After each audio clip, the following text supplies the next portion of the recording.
네, 오늘은 바라보면 닮는다라는 제목으로 하나님 말씀 증가하겠습니다. 시편에는 우리가 알고 있는 유명한 시들이 되게 많이 있습니다. 우리 동서고금을 막론하고 시편 23편 같은 경우에는 모든 기독교인들이 사랑하고 또 암송하는 그 시편입니다. 또 복 있는 사람은 악인의 꾀를 쫓지 아니하고 라고 시작하는 시편 1편 말씀도 많은 사람이 사랑을 받고 있습니다. 이렇게 시편 말씀은 대부분의 모든 사람들이 좋아하는 그런 시와 같은 아름다운 주옥 같은 그런 말씀들이 많이 적혀 있습니다. 또 사랑은 받고 있지만 동시에 많은 교인들이 읽기를 피하는 장도 있습니다. 특히 어떤 사람에게 큰 좌절을 주냐면 저는 이제 믿음이 약해서 하루에 성경을 5장씩 10장씩 읽고 싶지만 한 장씩 읽겠다 이렇게 약속을 한 그런 사람에게 큰 좌절을 주는 장도 시편에 있습니다. 우리 시편 119편을 보면요, 세상에 무려 176절로 되어 있습니다. 그러니까 이건 한 장이 아니고 한 책이 하나 있다고 보시면 되겠습니다. 어떤 성경 전체보다 이 한 편이 더 길어요. 그래서 이 시편 119편이 176절로 구성되어 있는데 룻기는 4장으로 되어 있어요. 그 4장 전체 절을 합치면 85절밖에 안 돼요. 근데 이거는 지금 176절이잖아요. 예레미야 애가는 5장인데 전체 다 합쳐봐야 총 154절밖에 안 됩니다. 근데 시편 119편은 176절이에요. 그리고 디모데 전후서를 합치면요 196절이거든요. 근데 시편 119편은 176절. 그러니까 20절만 더 읽으면 그냥 디모데 전후서 다 읽는 거예요. 그래서 우리가 내가 믿음이 약해서 한 장씩 읽겠다라고 혹시 셀 모임 때 이렇게 기도 제목 내가 한 장씩 읽도록 기도해달라고 하실 때는 반드시 예외 조항을 달아야 됩니다. 시편 119편은 예외로 하고 나머지는 한 장씩 읽겠다. 그렇게 하시면 굉장히 서로 피차 어렵지 않은 마음으로 성경을 읽을 수 있으리라 믿습니다. 믿으십니까? 시편 123편은 전통적으로 아주 유명한 구절입니다. 이 시대를 살아가는 많은 그리스도인들이 있는데 모두 힘들다고 합니다. 특히 요즘에는 경제가 많이 안 좋아서 사업을 하는 사람이나 또 취직해서 일을 하는 사람이나 모두가 힘들다고 하고 있습니다. 근데 사실 이 시대만 힘든 게 아니라 모든 시대, 모든 세대를 거쳐서 고난이 없고 힘든 게 없었던 시대는 없었던 것 같습니다. 시편 123편을 통해서 큰 은혜를 받는 그런 사람들은 자신의 삶이 여전히 고되지만 자기의 고난과 역경을 이겨낼 수 있었어요. 이 시편 123편에서 하나님을 만난 사람들, 이 사람들은 특히 모두 다 현실에서 현실적인 고난을 겪고 있었던 사람들이 대부분이었어요. 근데 이 시편 123편 말씀은 더 이상 살아가기에 지쳤다고 생각하는 많은 주의 백성들에게 시원한 생수를 제공해 왔습니다. 삶에 지쳐서 이제 그만 살고 싶다, 넘어질 것 같은 그런 그리스도인들, 이 시편 123편을 묵상함으로 딛고 일어설 수 있는 힘을 얻기 바랍니다. 오늘 잠시 살펴보는 이 시편 123편 말씀을 통해서 오늘도 힘들지만 하루를 견뎌낸 여러분이 새 힘을 얻을 수 있기를 기도하겠습니다. 오늘 본문 1절 보기 전에 1절 그 위아래를 잠깐 보시면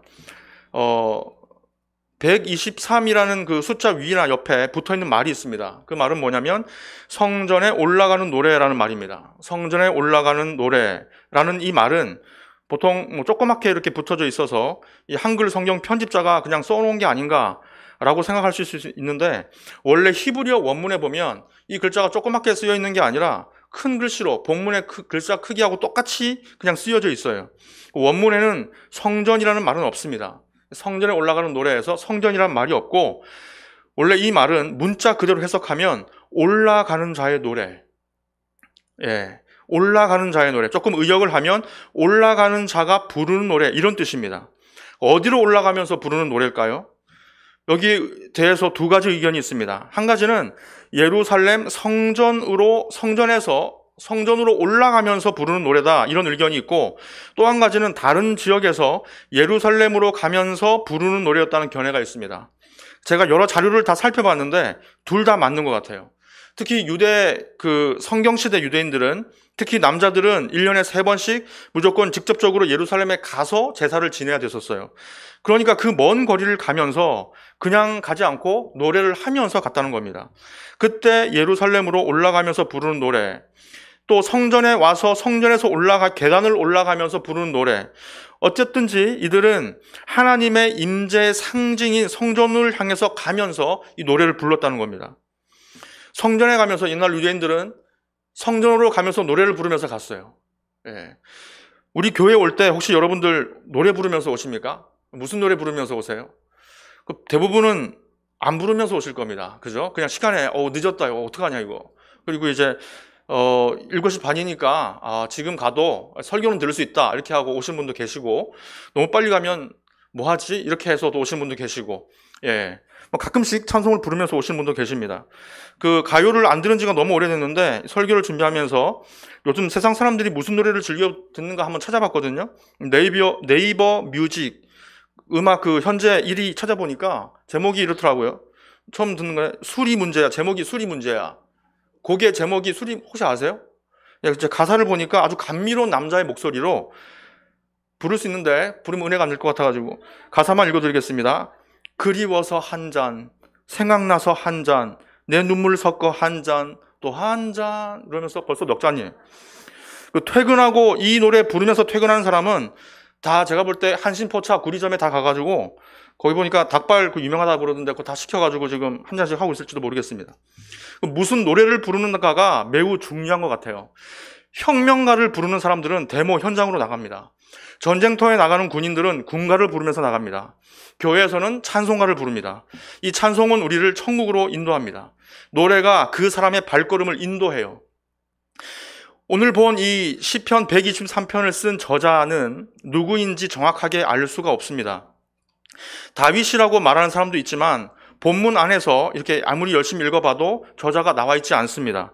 이에 반해서 123편, 122편, 124편 이렇게 보면 그 앞에 성전에 올라가는 노래라는 그 자리에 이렇게 적혀 있습니다. 다윗의 시, 곧 성전에 올라가는 노래. 이렇게 저자를 분명히 밝히고 있어요. 근데 이 123편은 그 저자를 밝히고 있지 않습니다. 저자가 누구인지는 알기가 대단히 어려워요. 근데 저자가 어떤 상태에 있는지는 분명히 우리가 알 수 있습니다. 우리가 1절, 2절부터 순서대로 봐야 되겠지만 순서를 바꿔서 3절과 4절을 먼저 다시 한번 읽어보겠습니다. 3절입니다. 3절 시작. 여호와여 우리에게 은혜를 베푸시고 또 은혜를 베푸소서. 심한 멸시가 우리에게 4절입니다. 안일한 자의 조소와 교만한 자의 멸시가 우리 영혼에 넘치나이다. 이 시편 저자가 이 시편을 쓸 때 어떤 상태냐고요? 기쁜 상태가 아닙니다. 행복하고 은혜 받아가지고 감격한 그런 그 심리 상태가 아닙니다. 이 저자는 지금 매우 고통 가운데 시를 썼다는 거예요. 자신의 깨어진 마음을 가지고 아파하면서 이 시를 썼습니다.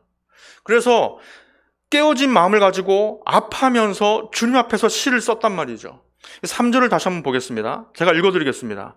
여호와여 우리에게 은혜를 베푸시고 또 은혜를 베푸소서. 심한 멸시가 우리에게 넘치나이다. 이게 3절 말씀입니다. 이 3절에서 은혜를 달라고 2번이나 강조합니다. 히브리어 원문에 보면 하네누 이런 말이 있어요. 하네누가 우리에게 은혜를 주소서 이런 말이에요. 하네누 아도나이 하네누 이렇게 해요. 우리에게 은혜를 주소서 여호와여 은혜를 주소서 이렇게 탄복하면서 말하는 구절이 3절입니다. 근데 은혜를 달라고 하는 이유가 많아요. 우리도 기도할 때 은혜 달라고 기도합니다. 근데 은혜를 달라고 하는 이유가 지금 뭐죠? 그 뒤에 나옵니다. 심한 멸시가 우리에게 넘치나이다. 지금 은혜를 구하고 있는 그 이유가 뭐냐? 심한 멸시가 우리에게 넘친대요. 심한 멸시가 자신들한테 넘친다고 합니다. 견딜 수 없을 정도로 많은 멸시가 하나님의 백성들에게 있다는 겁니다. 그런데 이 멸시가 하나님의 백성을 멸시하는 멸시가 누구로부터 오는가? 4절을 보겠습니다. 이 멸시가 누구한테서 오느냐? 제가 읽어드리겠습니다. 안일한 자의 조소와 조롱입니다. 교만한 자의 멸시가 우리 영혼에 넘치나이다. 3절에서 심한 멸시가 우리에게 넘친다 그랬어요. 조금 있는 게 아니라 어쩌다가 한 번씩 오는 게 아니라 넘친대요. 멸시가 넘친대요. 그 다음에 4절에 보니까 누가 우리를 멸시했느냐? 안일한 자, 그리고 교만한 자래요. 4절에 보니까 심한 멸시의 구체적인 내용이 나옵니다. 안일한 자의 조소, 조롱, 교만한 자의 멸시가 우리에게 넘친대요. 이게 심한 멸시의 구체적인 내용입니다. 안일한 자는 어떤 사람이에요? 안일한 자. 안일하다, 샤난, 안일하다 이 말의 의미는 그냥 문자 그대로 평안하다, 안일하다, 안전하다 이런 뜻입니다. 또 더 살펴보니까 마음에 두려움이 없대요. 그러니까 안일하죠. 또 어려운 마음이 없어요. 이 땅 가운데 살아가는 사람들 가운데 평안하고 안일하고 안전하고 미래에 대해서 두려움이 전혀 없다? 그런 사람이 누구겠습니까? 쉽게 생각하면 경제적으로나 사회적으로 큰 어려움 없이 살아가고 있는 사람들이라고 볼 수 있습니다. 그렇지 않습니까? 예. 지금 직장에 다니고 있지만 안일한 사람은 누구예요? 오너나 그 자제가 될 수 있죠. 그죠? 그게 아닌 사람 다 불안해요. 언제 나가야 되나? 그 다음에 최소한 우리가 부러워할 만한 사람입니다. 예, 돈 많다고 권력 있다고 무조건 나쁜 사람은 아닙니다. 그렇지 않습니다. 근데 여기서 안일한 자들은 악인이에요. 왜요? 이 안일한 자들이 시편 저자와 같은 믿음의 사람들에게 조소를 보내고 있어요. 조롱하고 있어요. 다른 말로 코웃음 치고 조롱하고 비웃는데요. 다시 말해서 여기 안일한 사람은 믿음의 사람들을 무시하고 경멸하는 능력 있는 사람들이에요.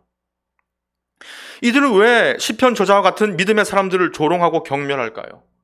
예. 세상 사람들 중에서도 착한 사람 많습니다. 우리보다 더 착하고 더 좋은 일 많이 하는 사람 정말 많거든요. 근데 우리 믿는 사람들을 멸시하는 사람들도 분명히 존재합니다. 이 사람들은 왜 믿는 사람들을 조롱하고 경멸하는가?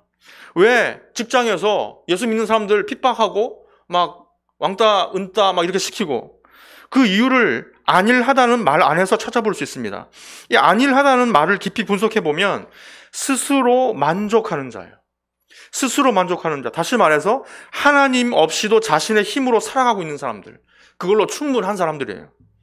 이들이 보기에 시편 저자처럼 하나님을 주인으로 모시고 사는 사람 있죠.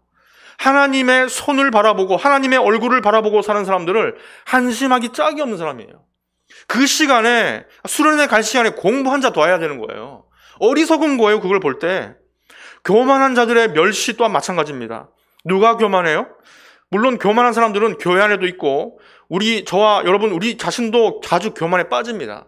근데 지금 그런 사람을 본문에서 말하고 있는 게 아니고 여기서는 안일한 자들과 맥락을 같이 하고 있어요.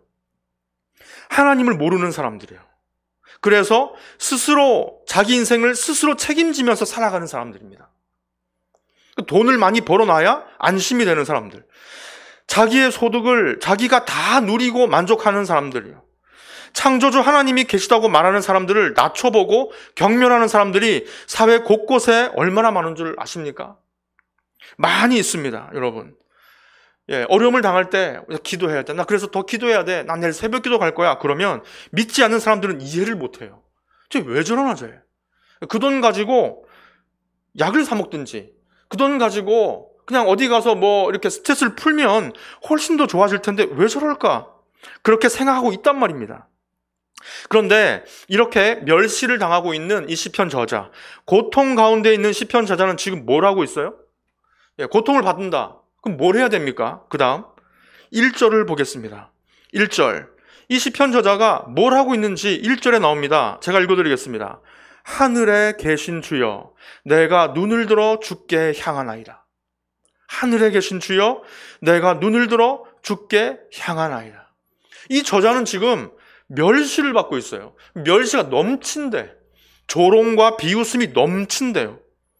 원어를 살펴보니까 이 문장에서 제일 먼저 나오는 단어는 엘레이하, 당신께라는 말입니다. 하나님, 당신께가 제일 먼저 나와요. 그러니까 이 시편 저자는 기도하면서 눈을 들어 하늘을 보면서 당신께라는 말이 먼저 나오는 거예요. 당신께 올려드립니다. 나의 눈을 하늘에 계신 분이요. 이런 말이에요. 고통 가운데 있는 저자가 비록 자신이 고통 가운데 있지만 한 가지 전제를 갖고 있어요. 내가 지금 하나님 백성인데 축복을 못 받고 지금 멸시를 당하고 있어요.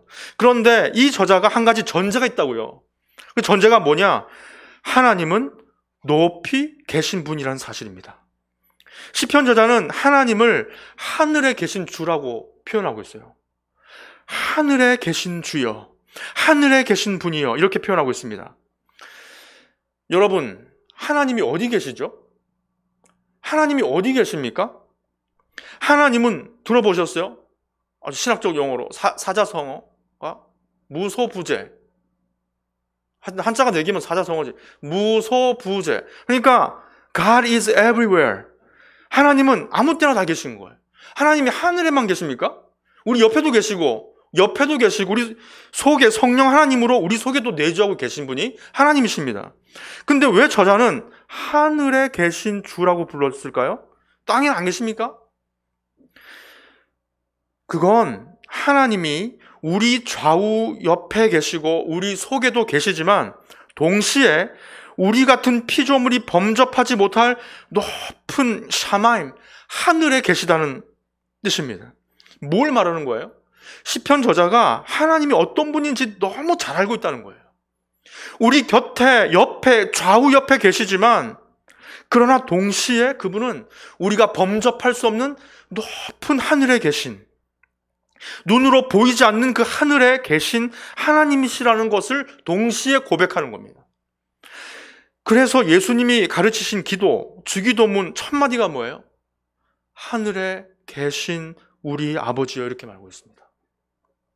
예수님도 아세요. 하나님이 우리 옆에 계신 거, 내 속에 계신 거 아십니다. 그러나 하나님을 깊이 묵상하면 바로 옆에 계시지만 동시에 그분은 내가 범접하지 못하는, 범접할 수 없는, 우리 피조물 인간이 도저히 접근할 수 없는 그 높은 하늘, 보이지 않는 그 하늘에 천사들의 찬송을 받으면서 지극히 높으신 보좌 위에 앉아서 찬송을 받고 계신 그분이 우리가 믿는 하나님이라는 사실입니다.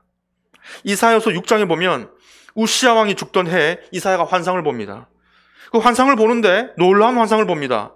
주께서 높이 들린 보좌에 앉으셨는데 6 날개를 가진 스랍들, 이 천사들이 하나님 앞에서 뭘 할까요? 여러분, 천사는요, 우리같이 자주 마음이 변덕스럽게 이랬다가는 바로 그냥 끝장입니다. 우리는 하나님께서, 예수님께서 우리 죄를 대신해서 죽어주시고 그러셨지만 천사를 위해서 죽어주셨어요? 그냥 천사는 그냥 전령이자 전령. 그러니까 이 죄를 지어본 적이 없는 이 천사, 이 거룩한 천사도 하나님 앞에서 이사야가 환상을 보니까 그 높이 있는 그 하늘에서 그 스랍들이, 6 날개를 가진 스랍들이 하나님 앞에서 뭐 하고 있느냐? 6 날개 중에 4 날개가 자기 몸을 가리는 데 썼습니다. 하나님 앞에서 자기의 전부를 보일 수 없어요. 우리같이 쇳덩어리가 아니라 천사인데도 말이에요. 6 날개 중에 4 날개를 가지고 몸을 가렸어요. 죄를 한 묻도 짓지 않은 이 천사들이 그분 앞에서 자신을 가리는데 바빴단 말입니다. 우리는 하나님 앞에 서면 어떻게 될까요? 그런데 그들이 2 날개로 날면서 찬송을 하는데 그 가사가 단순하다 이 말입니다. 사절까지 있고 이런 게 아니라 단순하다. 이사야서 6장 3절에 보니까 서로 불러 이르되, 가사가 나옵니다. 거룩하다, 거룩하다, 거룩하다. 이것만 시종일관 이것만 부르고 있다. 만군의 여호와여, 그의 영광이 온 땅에 충만하도다. 거룩하다, 거룩하다, 거룩하다. 그러니까 하나님 앞에 가서는 미사 여구가 안 나와요. 태초에 이런 말이 우리끼리는 되는데 하나님 앞에 섰을 때는 그런 기도 자체가 안 나오고, 이 거룩하다, 거룩하다가 아마 하나님의 그 광대하심에 눌려서 압도가 되어서 나도 모르게 튀어나오는 그 말이, 그 감탄사가 뭐냐? 그게 거룩하다는 거예요. 카도시, 거룩하다 이겁니다. 이사야서뿐만 아니에요. 요한계시록 4장 8절에 봐도 4 생물이 나와요. 그 4 생물도 6 날개가 있대요. 그런데 이 4 생물이 지도하신 하나님 앞에서 부른 노래가 있어요. 어디서 많이 들었어요. 거룩하다, 거룩하다, 거룩하다. 또 나와. 하나님 앞에 천사가 있든 누가 있든지 간에 그 앞에서는 다른 말을 못합니다. 그냥 압도되어서 그 영광의 하나님 앞에서 거룩하다라는 고백밖에는 더 이상 할 수가 없는 거예요. 하늘의 천사들도 그분 앞에서 몸을 가려야만 했던 영광의 하나님이고 전능의 하나님이고 만유의 창조주이신 그분이요. 어떤 말도 함부로 할 수 없는. 우리 이런 말 많이 하잖아요. 이게 이해가 안 된다. 나중에 죽어서 천국 가서 하나님 앞에 한번 물어보자. 근데 물어보러 갔어요. 근데 다 뭐 하고 있냐? 거룩하다, 거룩하다, 거룩하다. 전부 그 광자심에 눌려가지고 온데간데 없고, 그 앞에서 거룩하신, 거룩으로 빛나시는 그분 앞에서 우리가 뭔가 변명할 수 없고 따질 수 없다는 겁니다. 그분 앞에서는요. 그래서 이 시편 저자는 하나님을 생각하면 눈을 높이 들 수밖에 없었습니다. 골방에서요. 높이 들면서 나의 눈을 주님께로 올려드립니다. 그리고 하나님을 바라봅니다. 이런 고백을 하고 있다는 겁니다. 2절은 이 시편 123편의 네 구절 중에서 가장 하이라이트가 되는 구절입니다. 가장 아름다운 구절입니다. 저자는 이 네 구절 중에서 특히 이 2절을 강조하고 있습니다. 한글 성경에는 안 나오는데 2절의 맨 앞에 보면 히브리어로 히네 이런 말이 나옵니다. 히네. 히네가 히브리어로 뭐냐? 영어로 하면 behold. 한국말로 하면 주목하라. 보라 이런 뜻이에요. 1절 하늘에 계신 주여 내가 눈을 들어 주께 향하나이다. 그리고 보라. 상전의 손을 바라보는 종들의 눈같이 2절이 나오는 거예요. 보라 강조하고 있어요. 이 구절을 자세히 보라. 이 저자가 시를 지으면서 이 부분을 강조하고 있다는 겁니다. 2절을 다 같이 한번 읽겠습니다. 2절 시작. 상전의 손을 바라보는 종들의 눈같이 여주인의 손을 바라보는 여종의 눈같이 우리의 눈이 여호와 우리 하나님을 바라보며 우리에게 은혜 베풀어 주시기를 기다리나이다. 아멘. 앞에 나오는 상전은 남자 주인을 말합니다. 또 종은 남자 종들을 말합니다. 뒤에는 여주인이 나오고 여종이 나옵니다. 다시 말해서 종이 주인의 손을 보는 것 같이 남종이 남주인의 손을 바라보는 것 같이 여주인의 손을 바라보는 여종의 눈같이 우리 눈이 하나님을 바라본대요. 그러니까 우리가 하나님을 바라볼 때 어떤 자세로 바라보는가? 어떻게 바라봐야 되는가? 종이 상전, 주인의 눈을 바라보는 것 같이 바라본대요. 근데 종들의 눈이 주인의 눈을 바라보는 이야기를 지금 왜 하고 있느냐? 종들이 주인의 손을 바라보는 모습처럼 하나님의 백성들은 하나님을 바라봐야 된다는 겁니다. 고대 근동에서는 주인을 모시는 종들은 거의 전적으로 주인의 손짓을 보고 주인의 의도를 알아차렸다고 합니다. 말을 한 게 아니고요. 멀리 가서 막 뭘 하고 있잖아요. 그럼 손짓을 보고 아 주인이 뭘 하라는 거구나. 밑에 내려오라는 거구나. 일을 좀 쉬라는 거구나. 이 모든 것을 손짓을 통해서 안다고 합니다. 그래서 이 종들은 일을 할 때 그냥 막 일에 심취해서 하는 게 아니라 일을 하다가 자주 주인의 손을 본답니다. 돌아도 보고요. 뭐 나무 뭐 자르다가도 주인을 한 번씩 보고 주인의 손끝을 바라봅니다. 뭘 하면서도 항상 힐끔힐끔 주인의 손을 바라보는 거예요. 학자들 대부분이 동의하고 있는 사실은 주인은 손짓을 통해서 일을 시키기도 했어요.